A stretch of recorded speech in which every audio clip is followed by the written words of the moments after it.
احسان دانش نے بڑی خوبصورت بات کی کہ یوں ہی دنیا کے لیے ایک تماشا نہ بنے، یوں ہی دنیا کے لیے ایک تماشا نہ بنے، جس کو بننا ہو سمجھ سوچ کے دیوانہ بنے۔ اگر آپ کو واقعی تلاش ہے اور آپ کو واقعی خالص دل سے خدا کی آرزو ہے تو آپ کو بڑے ہی کین رہنا پڑے گا، متجسس رہنا پڑے گا، تنقید اور انکار کی دنیا سے گزر کے آنا پڑے گا اور احتساب ذات کے تسلسل سے آنا پڑے گا۔ خادم حضرات، کسی نے جناب عیسیٰ علیہ السلام سے پوچھا تھا ہاؤ ٹو نو گاڈ، فرمایا know thyself and you shall know God, اپنے آپ کو جانو آپ خدا کو جان لو گے۔ کسی جناب علی کرم اللہ وجہ کو کوٹ کیا اور کہا وَمَنْ عَرَفَ نَفْسَهُ فَقَدْ عَرَفَ رَبَّهُ،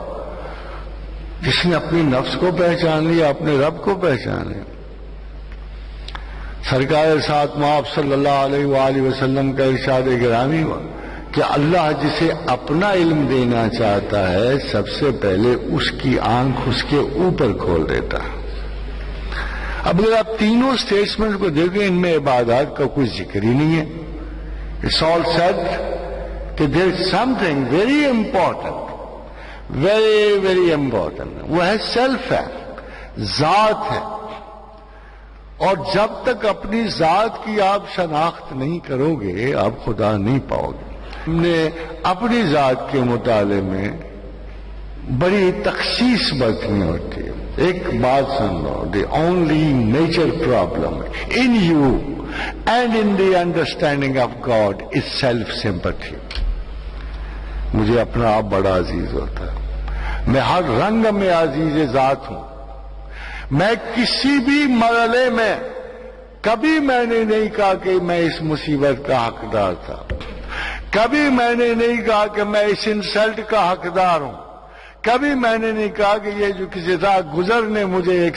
گالی دے دی ہے یا ایک برا کلام دیا ہے، میرے اندر کوئی ضرور سپیس ایسی موجود تھی جو اس کی طلبگار تھی۔ ہم سیلف سمپیتھیٹک، ایک جملہ ہماری میراث ہے، مجھے ہی کیوں، میرا ہی کیوں، یہ بلا میرا ہی نصیب کیوں، وائی می، جدھر جاتے ہو آپ کو آواز آتی، بٹ اٹس آل رائٹ۔ ہم نے کبھی نہیں سوچا کہ مصائب کی اس طویل لسٹ میں اگر یہ مجھ تک نہ آتی تو کس تک جاتی۔ It's me, it's not a question of why me, it's me who deserves that. میں ملامت کا حقدار ہوں، میں ذلت کا حقدار ہوں، میں تفنن کا حقدار ہوں۔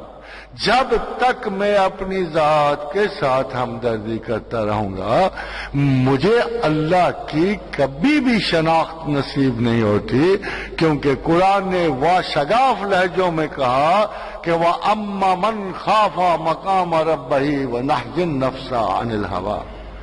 کہ جس نے اللہ کی محبت چاہی، اور محبت تو بڑی دور کی بات ہے، جس نے اللہ کی ہمسائیگی چاہی، جس نے چاہا کہ میں بس اللہ کے خلاف کچھ نہ کروں،